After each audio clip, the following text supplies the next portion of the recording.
Welcome back, guys. Today I'm going to show you my take on how to make a fantastic clam chowder.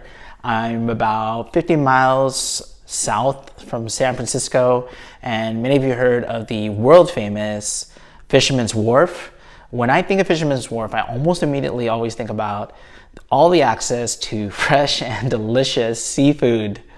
Actually, if you Google clam chowder restaurant San Francisco, you will notice dozens upon dozens of restaurants with clam chowder on their menus, many of which have glowing reviews and 4.5 to like 4.7 stars to their name.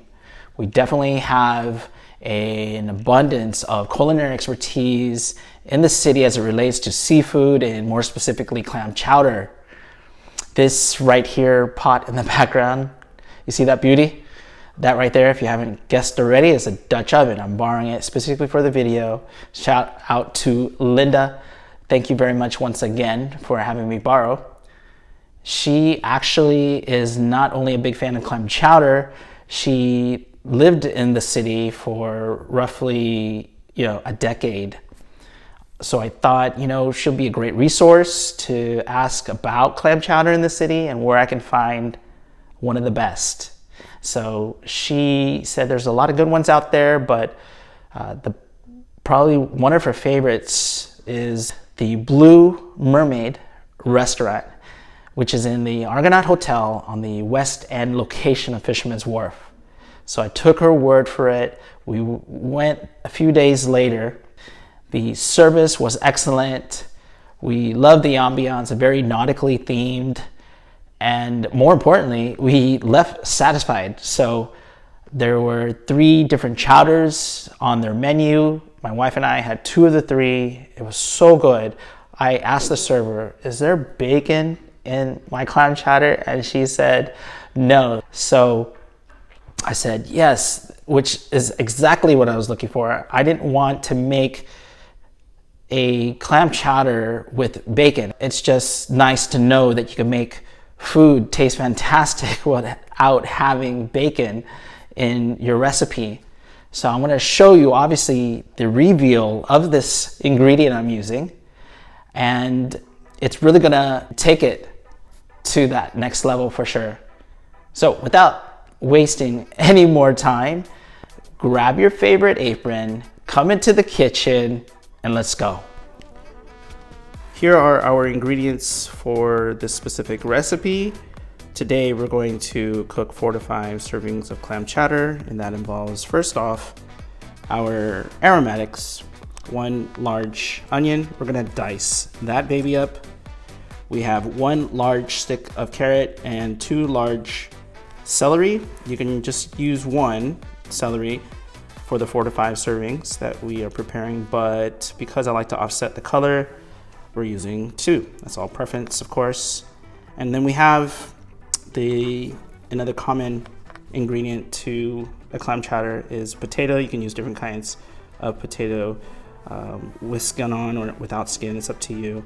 But I'm going to dice these up without the skin. This is a small to borderline medium size russet potatoes. So we're going to use 2 of those. And I like to think that they are good for a thickening agent as well, but our main thickening agent here is the combination of all-purpose flour and butter. I'm using unsalted, and we're going to combine those to make a roux. Other ingredients we're going to use and what makes clam chowder white, you guessed it, milk. But we don't have milk today. Yes, we have a little dairy here with the heavy whipping cream, but because I don't want to go to the store and we don't drink a lot of milk, we'd rather use a non-dairy beverage. Here we have an original unsweetened almond milk. I've used it before, it works great. You can use oat, although I haven't used it before, but they do have the same characteristics in some way or another as almond. But your best bet really, if you want to have more of a traditional flavor with your clam chowder, then use dairy. 2%, you can use full regular whole milk or half and half, it's up to you. As I mentioned previously, heavy whipping cream is the same as heavy cream. So we're gonna use that to sweeten it up, but don't put too much, and I'll go over that in the video later. You don't wanna make it too rich. Don't use water, please. Chicken stock, okay? Or vegetable stock. I haven't used beef stock before, but I'm sure it works fine. It just depends what kind of flavor you you wish to, whatever flavor you want, right?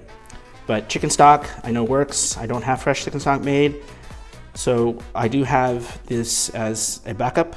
So here we go with our chicken stock or chicken broth. That's entirely up to you. Our star of the dish, of course, is what? Clams. I am not using, obviously, fresh clams. Why? Well, because there's a lot of work involved and I don't have a lot of that time. You gotta wash them, you gotta scrub them out, you gotta remove the sand, and just a little extra time. If you have that extra time, great. But this is a quick version, so something you can whip up in like 35 minutes, okay? So here we have 6.5 to 184 grams, 2 cans of clam chowder. Of course, the clams are in its own juice, but because I like to feel like I'm having my bread bowl and enjoying it right by the ocean, we're going to amp up the flavor here and add some natural clam juice, ready to use, 8 fluid ounces. We're gonna use 2 bottles of those. And what else are we missing? Sort of kind of what will give a spin to your clam chowder. And you can use either red wine vinegar, but here I'm gonna be using sherry. It's a cooking wine. And we're gonna use a little bit of that to deglaze our aromatics. Don't use table anything, guys. Make sure you grind your salt and your black pepper. This is towards the end. And dillweed. Ideally, and what I prefer is fresh thyme. I don't have any on hand, so we're gonna use some dillweed to give it a little color for your garnish. And Tabasco. You can use Tabasco sauce while you're cooking, yeah, no problem.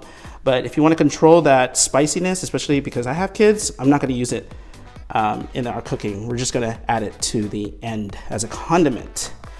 And that's about it, guys. So this is my recipe for a clam chowder. So with that all out of the way, let's get cooking.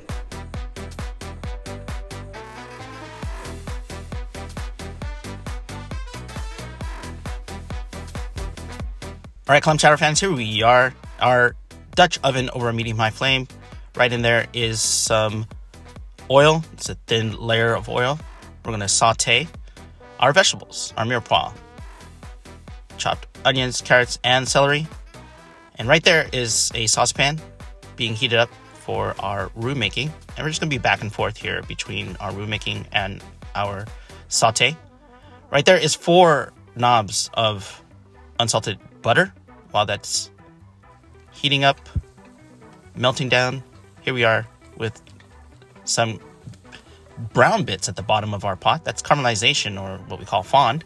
And that's going to provide some flavor. We're going to deglaze that and loosen up those brown bits with some fortified sherry wine.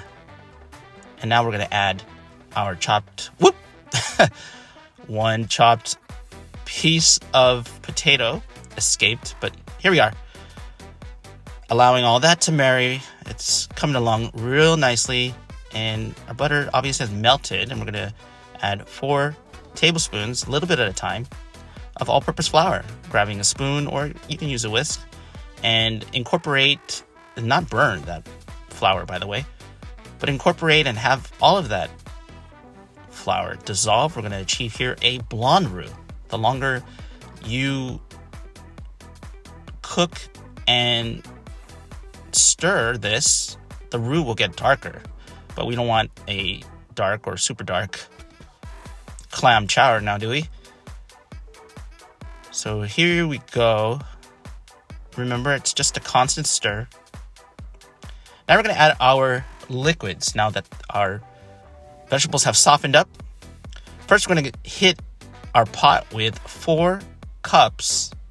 Actually, it's 2 cups, excuse me, of chicken stock.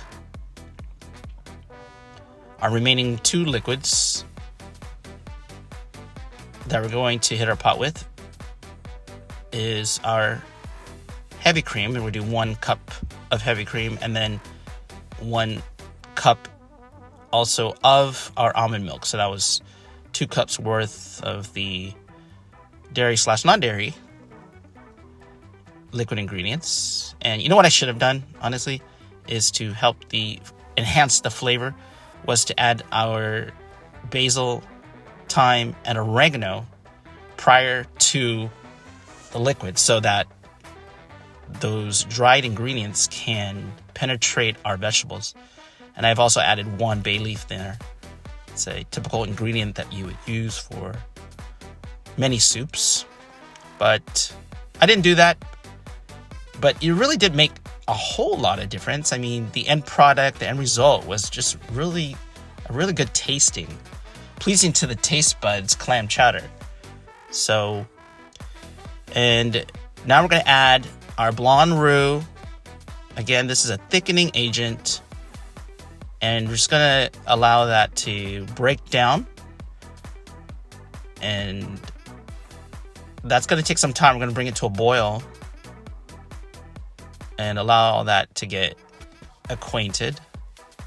That is one of two of our bottles of clam juice. It's going to give it, as I mentioned previously, some seafood flavor. And that right there was the clam juice from the 2 cans of clams. And that's looking great. Smelling delicious. And what are we going to do? Oh, you know what? We needed a couple more knobs of butter. Why? Because we're going to make more roux. 3 knobs of butter, I should say. It's not quite thickening up to where I'd like it. So this is what we're going to do. Our little emergency batch of roux making. And that was a heaping tablespoon of all-purpose flour. Just do this process once more. Again, this is all by feel. A lot of times you can use ratios over actual recipes. As long as you have a good feel of it and you're tasting along the way, you can make your necessary adjustments. After a clam chowder is reached a boil, you want to add your clams, the canned clams. And you don't want to overcook the clams, because if you do, then they will get tough. That's no fun. So that was the right thickness, and there you go, guys. There you have it. It looks good, but tastes even better. Thanks again for watching, and we'll see you on the next video. Take care, guys.